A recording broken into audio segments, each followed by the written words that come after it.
এশীয় মিডিয়া নিয়ে কথা বলতে গেলে একটা অদ্ভুত ব্যাপার চোখে পড়ে। একদিকে এটা একটা গ্লোবাল পাওয়ার হাউস, অন্যদিকে একাডেমিক জগতে এটা এখনও নিজের একটা শক্ত পরিচয়ের জন্য লড়াই করে যাচ্ছে। চলুন এই ব্যাপারটা একটু তলিয়ে দেখা যাক। প্রশ্নটা কিন্তু খুবই সহজ, তাই না? জাপান, চীন, দক্ষিণ কোরিয়া, ভারত এসব দেশ থেকে আসা কন্টেন্ট এখন বিশ্বজুড়ে কোটি কোটি মানুষ উপভোগ করছে। কিন্তু যখন এই বিশাল ইন্ডাস্ট্রিগুলো নিয়ে একাডেমিক পড়াশোনার কথা আসে, তখন এই ক্ষেত্রটা কেন এখনও পিছিয়ে আছে? এটাই আমাদের আজকের আলোচনার মূল ফোকাস। তো সবার আগে বুঝতে হবে এই একাডেমিক ফিল্ডটার মূল সংকটটা আসলে কোথায়। কয়েক দশক ধরে এর অনেক গ্রোথ হলেও এটা এখনও একটা আইডেন্টিটি ক্রাইসিসে ভুগছে। সমস্যাটার মূল ঠিক এইখানে। দেখুন, ৭০-এর দশক থেকে এশিয়ান মিডিয়া স্টাডিজ একটা একাডেমিক ফিল্ড হিসাবে গড়ে উঠলেও এটা এখনও মূলত আমেরিকান আর ব্রিটিশ থিওরির ওপর ভীষণভাবে নির্ভরশীল।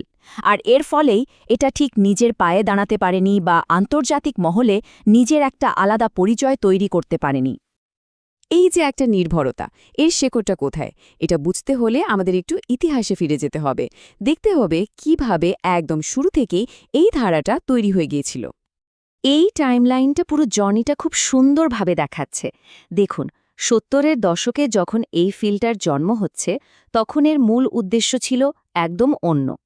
৮০-র দশকে মিডিয়া ইন্ডাস্ট্রিতে একটা বিস্ফোরণ ঘটল ঠিকই, কিন্তু একাডেমিক দিকটা সেভাবেই এগোতে পারল না। আর ৯০-এর দশক পর্যন্ত এটা মূলত ওয়েস্টার্ন থিওরির উপরই ভর করে চলছিল। আসল বদলটা আসতে শুরু করে এই ২১ শতকের শুরুতে। এই উন্নয়ন যোগাযোগ বা ডেভেলপমেন্ট কমিউনিকেশন আইডিয়াটা বোঝা কিন্তু খুব জরুরি।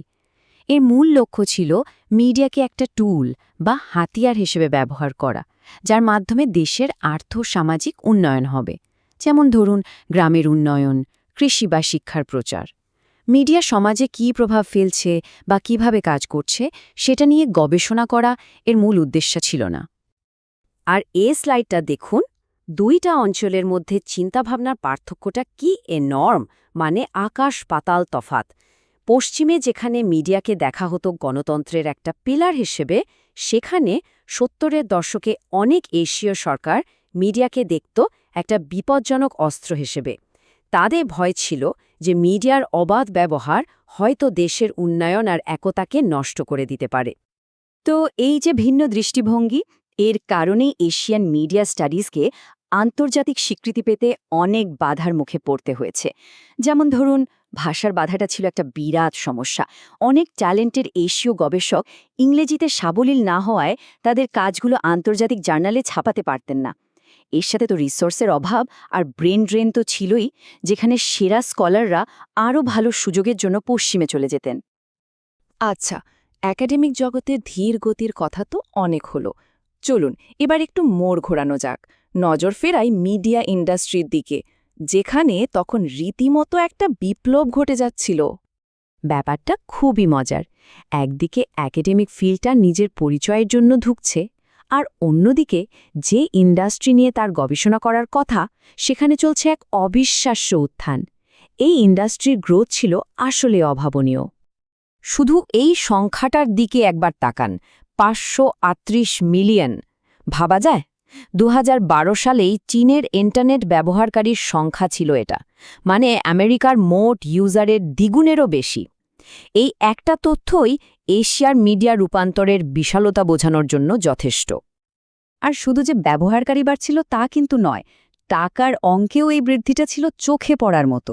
এই বারচারটাই দেখুন না, মাত্র ৫ বছরে, মানে ২০০৬ থেকে ২০১১-র মধ্যে চীনের মিডিয়া ইন্ডাস্ট্রির আয় প্রায় দ্বিগুণ হয়ে গিয়েছিল। এই পরিসংখ্যানগুলো থেকে ইন্ডাস্ট্রির বিশাল পোটেনশিয়ালটা বোঝা যায়। কিন্তু গল্পটা শুধু চীনের বাজার বা সংখ্যার নয়, সংস্কৃতির জগতেও এশিয়া একটা বড় শক্তি হয়ে উঠছিল, আর এইখানে লিড দিচ্ছিল জাপান। চলুন এবার একটু জাপানের দিকে তাকাই। জাপানের প্রভাব ঠিক কতটা, সেটা এই চারটা দেখলে মাথা ঘুরে যাবে। সত্যি বলছি, এটা অবিশ্বাস্য। অ্যানিমেশন দুনিয়ার ৬০% বেশি মার্কেট একা জাপানের দখলে। পোকেমন থেকে শুরু করে স্টুডিও জিবলির মাস্টারপিস পর্যন্ত জাপানি অ্যানিমে এখন একটা গ্লোবাল কালচারাল ফেনোমেনন। শুধু অ্যানিমেশনই নয়, জাপানের ক্রিয়েটিভ আইডিয়াগুলো হলিউডকেও কিন্তু কাঁপিয়ে দিয়েছিল। এই টেবিলটাই দেখুন না, রিংইউ বা জুঅনের মতো জাপানি হরর ফিল্মগুলো যখন হলিউডে রিমেক হলো, বক্স অফিসে রীতিমতো ঝড় তুলেছিল, আয় করেছিল মিলিয়ন মিলিয়ন ডলার। এটা প্রমাণ করে যে এশীয় কনসেপ্টগুলোর একটা গ্লোবাল আবেদন আছে। তাহলে প্রশ্নটা আবার আগের জায়গায় ফিরে আসে। ইন্ডাস্ট্রি যখন রকেটের গতিতে ছুটছে, তখন একাডেমিক জগৎটা কিভাবে এর সাথে পা মেলাবে, কিভাবে খুঁজে পাবে নিজের আসল কণ্ঠ? আসলে আসল চ্যালেঞ্জটা প্রাতিষ্ঠানিক ছিল না, ছিল চিন্তার জগতে। মানে শুধু পশ্চিমা থিওরি শিখে তো লাভ নেই, চ্যালেঞ্জটা ছিল সেই পুরনো ধারণা থেকে বেরিয়ে আসা এবং নিজেদের মতো করে ভাবা। এটাই ছিল সবচেয়ে বড় হার্ডল। পণ্ডিত উইমল দিসানায়েকের এই কথাটা দেখুন, তিনি ঠিক এই পয়েন্টটাই ধরেছেন। তিনি বলছেন, এশীয় স্কলারদের যদি নিজেদের মডেল বানাতে হয়, তাহলে তাদের পশ্চিমা মডেলের ছায়া থেকে বেরিয়ে আসতে হবে, কাজে লাগাতে হবে নিজেদের হাজার বছরের জ্ঞান আর সংস্কৃতিকে। মূল কথাটা কিন্তু এখানেই। তবে আসার কথা হল, এই পরিবর্তনের হাওয়া কিন্তু বইতে শুরু করেছে। এখন বেশ কিছু পজিটিভ লক্ষণ দেখা যাচ্ছে। সিঙ্গাপুর, হংকং, দক্ষিণ কোরিয়ায় বিশ্বমানের রিসার্চ সেন্টার তৈরি হচ্ছে, ভালো মানের এশীয় একাডেমিক জার্নালের সংখ্যা বাড়ছে, এমনকি একটা রিভার্স ব্রেন ড্রেনও দেখা যাচ্ছে, যেখানে কিছু টপ স্কলার এশিয়ায় ফিরে আসছেন, আর ইনভেস্টমেন্টও বাড়ছে। তাহলে ফিউচারটা কি? এই ফিল্ডের জন্য পরের চ্যাপ্টারটা কেমন হতে যাচ্ছে? চলুন আলোচনার একদম শেষ পর্যায়ে চলে যাই। দেখুন, ফাইনাল গোলটা কিন্তু শুধু পশ্চিমা থিওরি মুখস্থ করা নয়। আসল লক্ষ্য হল গ্লোবাল নলেজে কন্ট্রিবিউট করা, এমন নতুন ফ্রেমওয়ার্ক তৈরি করা যা এশিয়ার নিজস্ব সংস্কৃতি আর ইতিহাস থেকে উঠে আসবে। এটা শুধু জ্ঞান নেওয়া নয়, বরং জ্ঞান তৈরি করার একটা প্রক্রিয়া। আর শেষে এই প্রশ্নটা আমাদের সবার জন্য। যখন আমরা শুধু পৃথিবীর একটা অংশের কথা শুনি, একটা অংশের দৃষ্টিভঙ্গি দিয়ে সবকিছু দেখি, তখন আমরা আসলে কি মিস করি? কত নতুন আইডিয়া, কত অসাধারণ গল্প, পৃথিবীকে বোঝার কত নতুন উপায় আমাদের অজানাই থেকে যায়? এটা কিন্তু ভাবার মতো একটা বিষয়।